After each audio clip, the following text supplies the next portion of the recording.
Bonjour à tous et bienvenue pour une nouvelle vidéo Marprod. Donc aujourd'hui on est sur la suite des Ursus Warrior avec une nouvelle vidéo sur l'état des forces comme ça m'a été demandé sur les commentaires, notamment en premier par Voltar qui se reconnaîtra. Et donc voilà, je vous refais une petite état des forces. Et, il m'avait dit avant peinture, malheureusement j'ai déjà commencé à peindre, mais depuis un petit peu, enfin faut que j'aille vite quand même. Et donc c'était l'occasion de répondre en même temps à une petite question, c'est pour ça que vous avez vu cette petite intro bombesque. Alors je ne répondrai pas aussi simplement que ça à la question qui a été posée sur cette vidéo, c'est-à-dire à savoir peut-on peindre son armée avec une bombe, puisque en fait la réponse ne sera pas aussi simple ou elle sera pas vite répondue, ça dépend des sources, parce qu'en fait je vous ferai une réponse de Normand du genre oui ou non. Parce que moi par exemple j'ai peint avec cette bombe-là. C'est la première fois que j'essayais de peindre en marron. Le truc, c'était que j'avais besoin de peindre rapidement et pour ça, de trouver une recette. Quelque chose qui fonctionne assez bien pour m'avancer au maximum. Ne pas sortir forcément l'aérographe et donc faire une sous-couche à la bombe comme ça.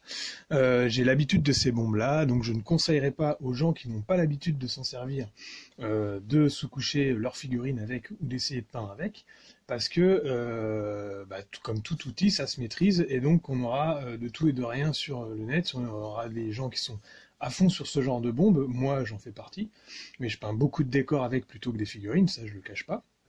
Et ce que je fais avec, c'est mes figurines de jeu. C'est-à-dire que ce rendu-là me satisfait moi, mais il y en a auxquels ça va pas correspondre parce qu'ils vont se dire non, c'est trop épais, machin et tout.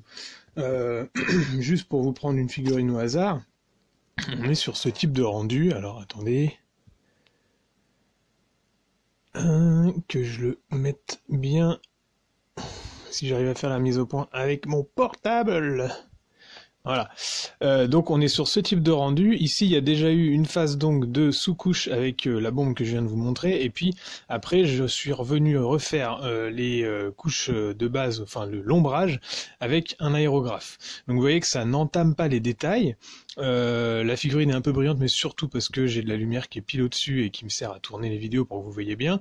Mais sinon c'est pas beaucoup plus brillant qu'une bombe normale. C'est vrai que par contre ça peut avoir un petit peu moins d'accroche qu'une bombe faite pour la figurine, pour la peinture de figurine, parce que ce que fait Games Workshop, pour prendre les plus connus, c'est que leurs sprays sont hyper fins et sont surtout micro-granulés, donc ce qui fait que la peinture attache bien, alors qu'ici vous aurez plutôt une peinture assez lisse, donc potentiellement certains soucis d'accroche, mais rien qui soit réellement insurmontable en tout cas.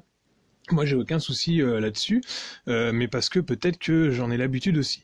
C'est une bombe qui s'utilise pas pareil que la Games. La Games s'utilise à une vingtaine, 20-25 cm parce qu'elle a une puissance de projection qui est assez puissante. Celle-là, elle va s'utiliser un tout petit peu plus proche, puisque c'est des bombes, et encore ça dépend de la capsule, mais ça c'est des capsules universelles, c'est des bombes de graphe, donc si vous voulez ça s'utilise à, je dirais 10-15 cm max, parce qu'en fait c'est fait pour faire des traits, pour faire des tracés, des choses comme ça, quand vous êtes proche des murs, et donc du coup la projection fait qu'en fait ça se spray à cette distance-là, je sais pas si vous voyez, mais on n'est pas sur la bombe de Games comme ça pour faire des grandes sous-couches, enfin des grandes zones de surface, on est plutôt sur ce truc-là, donc c'est pour ça qu'il faut pas rester très longtemps sur le même truc, sinon vous allez encrasser la figurine. Il vaut mieux faire des petits à-coups comme je vous ai fait en début de vidéo. Donc ici, pour ceux que ça intéresse quand même, je suis sur un brin choc Café Impacto, parce qu'attention, il y a plusieurs brins chocs, hein. Il y en a des brins chocs plus foncés, il y a des brins chocs plus clairs. Là, sur en entre-deux, on va dire, je voulais quelque chose qui s'approche du Mournfendre Brown, pour ceux qui connaissent les références Games. Et donc on est sur un S90 en gold, et donc ça m'a permis de sous-coucher tout ça en marron tranquillement, et ensuite j'ai repris, alors là on verra mieux sur le dread par exemple, j'ai repris les ombrages à l'aéro avec une sorte de mélange de brun et de noir, hein, un petit peu fait à l'arrache comme ça. J'en ai gardé un petit pot dans un coin pour au cas où je continue, et ça me sert à faire vraiment les ombrages dans les creux comme ça. Je vais vraiment presque laissé au noir, et puis sur le reste je vais faire mon schéma de couleur normal. C'est pour ça qu'ici vous voyez que j'ai pas peint, parce que ici elles avaient déjà été sous-couchées en blanc, parce que ceux-là ça va être de l'armement, donc j'ai pas besoin de marron dessus. Et donc ça m'avance grandement, et pour reprendre un petit peu, alors si je me trompe pas, je les ai déjà marqués en dessous, parce que du coup je veux pas me tromper avec ce que j'ai déjà fait. On est sur une escouade, normalement j'ai une escouade entière de Marines normaux, c'est-à-dire 10 intercesseurs, que je me gourre pas parce qu'il y a les bolters qui vont avec. Donc c'est ceux-là. Tac, il doit en rester un peu. Alors j'ai celui-là, ça c'était le premier test de peinture que j'avais fait, et mis à part que maintenant je mets des épaulières spéciales imprimées en 3D sur le côté, je pense que je ne vais pas le repeindre parce que ça me ferait... Alors il est pas du tout dans le même schéma de couleur tout à fait que les autres, mais je pense que dans la masse on ne le verra pas, et ça m'intéresse de le garder en me disant bah c'est le premier que j'ai peint des Ursus Warrior. Voilà, il n'était pas du tout pareil, j'avais fait des tests avec de la contraste, c'est-à-dire je suis parti sur une sous-couche blanche et j'ai fait des gros lavis de marron dessus, comme la contraste le laisse entendre. Mais du coup le rendu final ne me satisfaisait pas, donc voilà, il fallait que je reparte sur autre chose, surtout que le contraste que j'avais utilisé avait des teintes un peu verdâtres, je trouve. Là je suis parti sur des couleurs un peu plus chaudes. Ensuite j'ai 3 Scout River, vous avez vu mes vidéos, je fais des conversions, équipé avec plutôt des bolters, un patron avec une épée tronçonneuse, je sais pas trop si ça se joue mais bon c'est pas grave, parce que je m'en fous des règles, et un bolter lourd. Donc ça c'est 5 scouts comme ça, 5 scouts typés corps à corps, avec donc couteau et pistolet, voilà. J'ai donc un archiviste qui n'est pas sur le bon socle, hein. Il faut que je le change de socle, c'est-à-dire qu'il faut que je le décolle, parce que j'avais, comme un con, j'ai sculpté un décor dessus.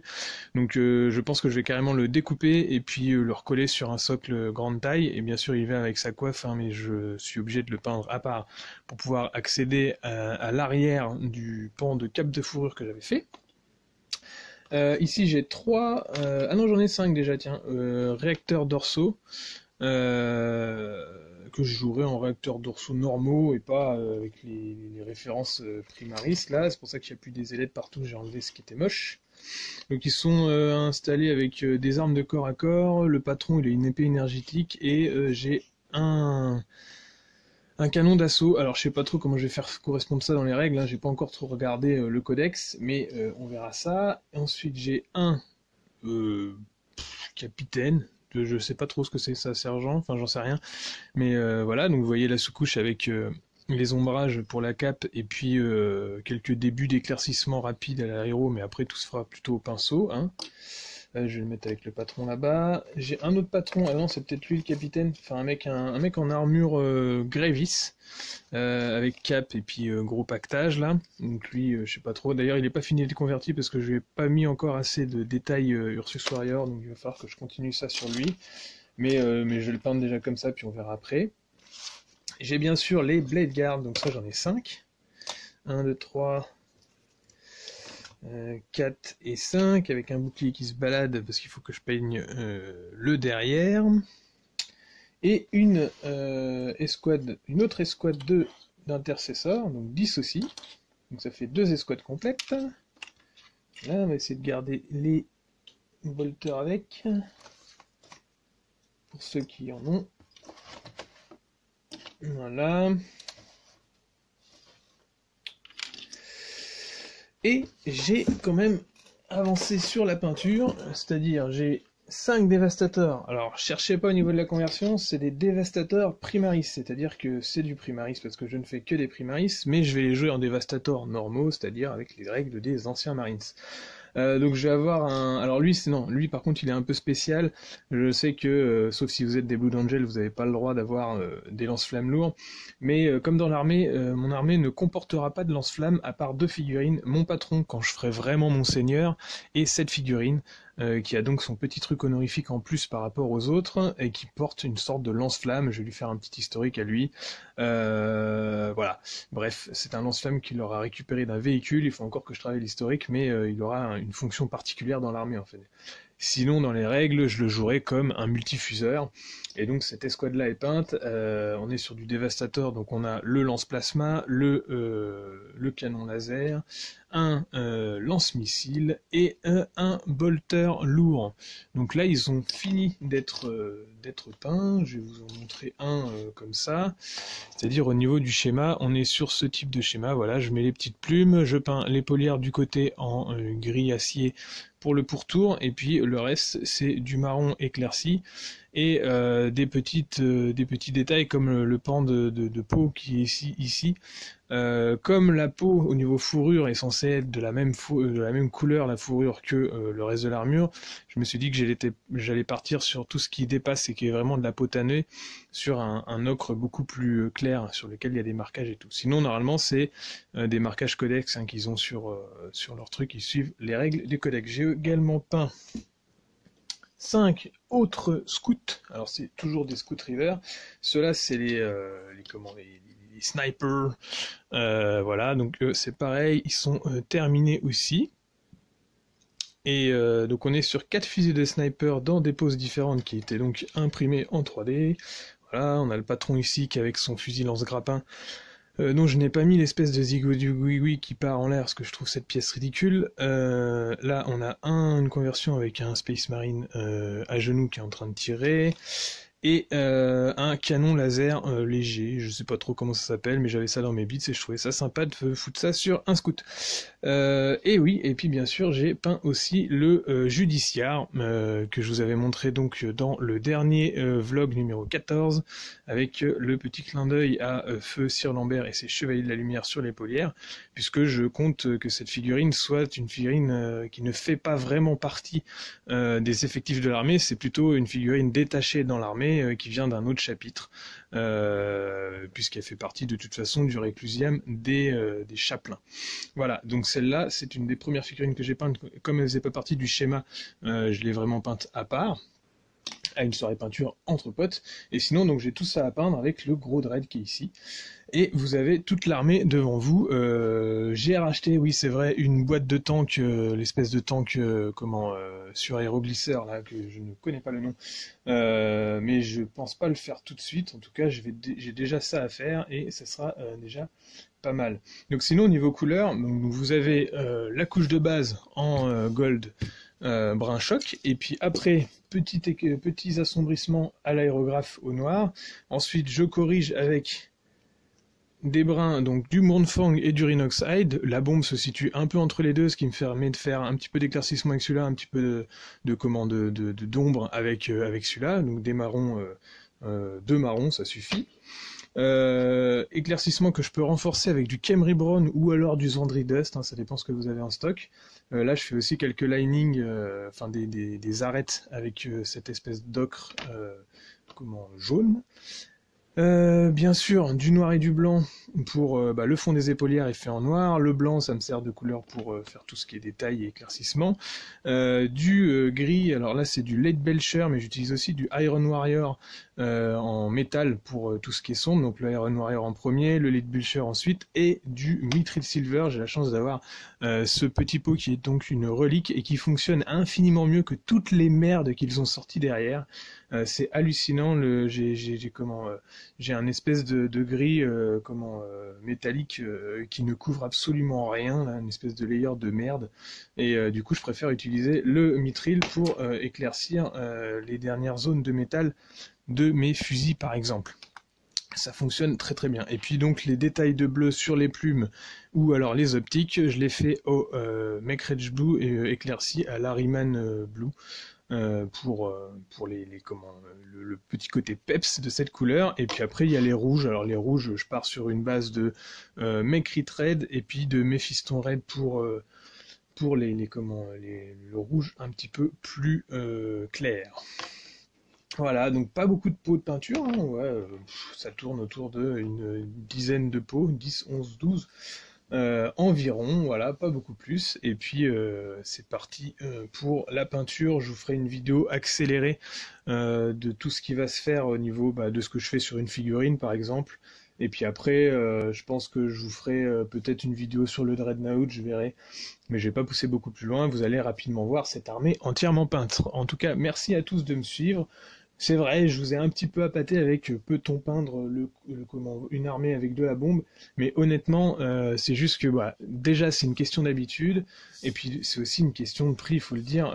Moi, les bombes de sous-couche, soi-disant spéciales figurines, je déteste ça, je trouve qu'elles sont infiniment trop chères et parfois sous-remplies.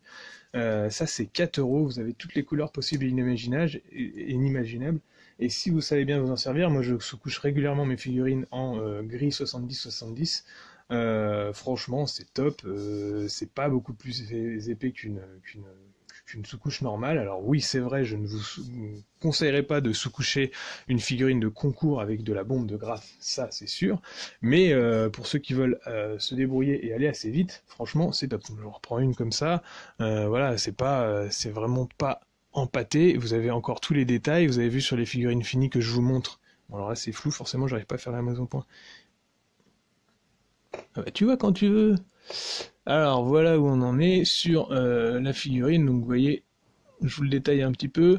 Et donc le côté, enfin pour ceux qui disent ouais mais non tu peux pas se coucher avec des bombes de sous-couche parce que, enfin des bombes de Graf parce que ça va empâter. Bon bah voilà, y a pas de différence avec une bombe Games.